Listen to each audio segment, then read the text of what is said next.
What's up, boys? Welcome back to another video, and today we are doing the brand new 2025 Volkswagen Tiguan.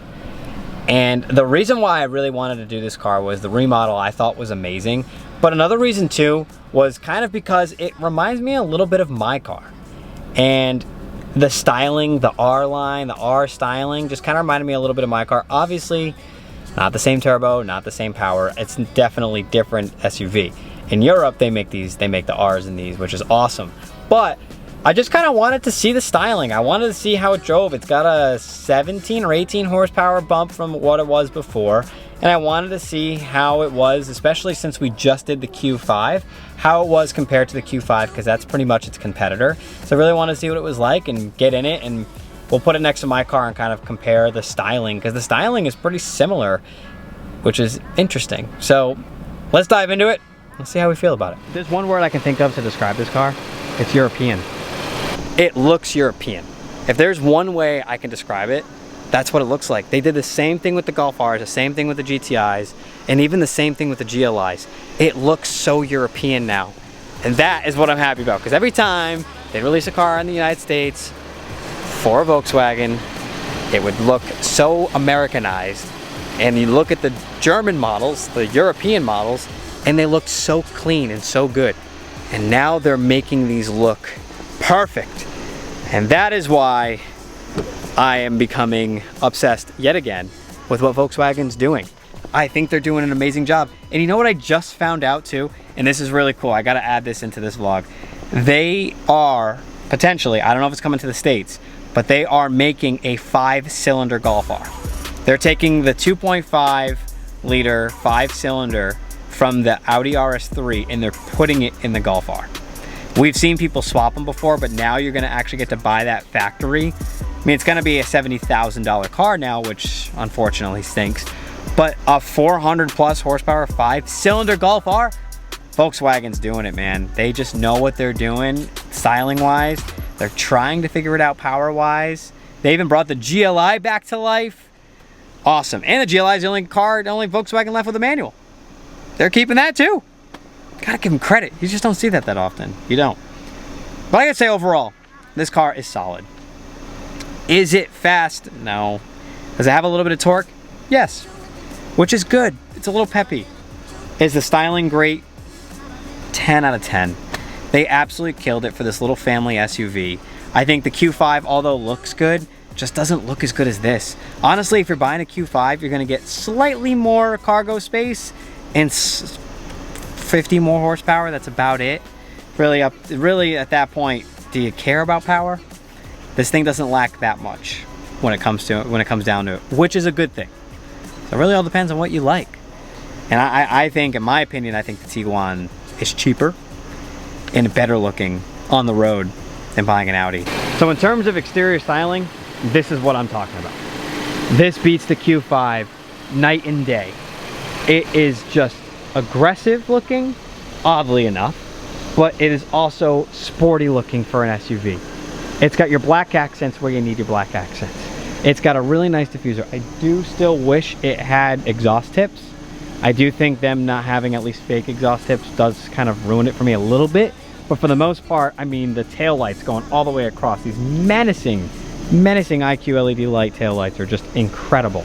They look, the little spoiler, almost like a GTI kind of spoiler that they have. The little roof bars being black. Blacked out mirrors. The blackout R badge, which a lot of people have been complaining that they're not here anymore. They're now on the door. Seeing it now in person, I don't hate it. But yes, I do still wish it was on the fender. But just looking from the front, the headlights, the massive front grille and the vents, it looks like it's got 350 horsepower, but it really has 200. That's what I like about this car. And that is why I wanted to test it out. I really do love these wheels. These wheels are better than most brand new BMW wheels. That's sad. You don't really have a lot of high expectations when it comes to Volkswagen because they are a cheaper brand. You have higher expectations for BMW, for Audi, and Volkswagen absolutely killed it on this. Killed it. Absolutely killed it. The interior is still a little basic though. Them implementing the shifter right here on the gasoline cars. That I'm not a fan of. Another thing I'm also not a huge fan of. I don't love that the engine start is right here in this weird square button. That I don't love either. But the car styling itself is gorgeous, and we'll show you the outside in a few moments because the outside of this redesign is stunning. Absolutely stunning. But let's see how the car drives. I've driven a couple of the other Tiguans. I didn't love the way they drove, so I really want to see how this drives, especially compared to the Q5.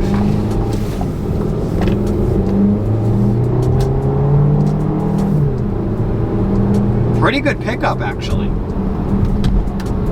You can feel the torque. It's definitely torquey.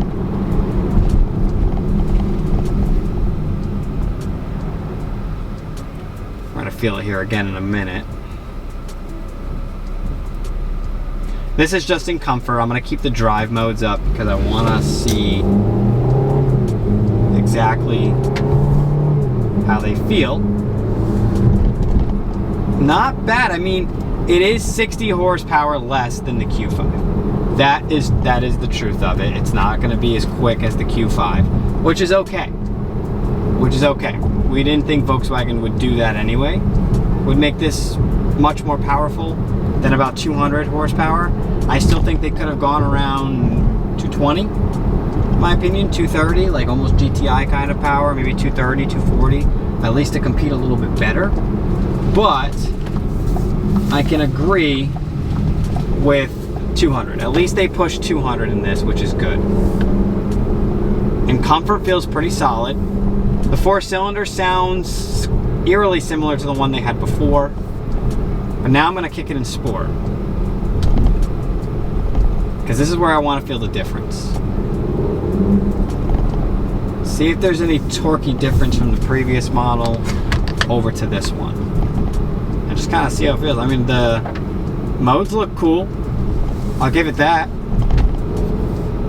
The modes, the views look nice. You can go to this view. This is probably the main view. You would probably the normal view. Nah, I really like that view. That's probably the view I would drive in all the time. It's a nice view. I'm really trying to feel this car out. Ah, it's a dead end. Good job. Actually, we'll go down the dead end because I can show you the car. Not bad. It is torquey. I give it credit. Obviously, we knew it wasn't going to be super powerful per se, but it is very peppy, which is good.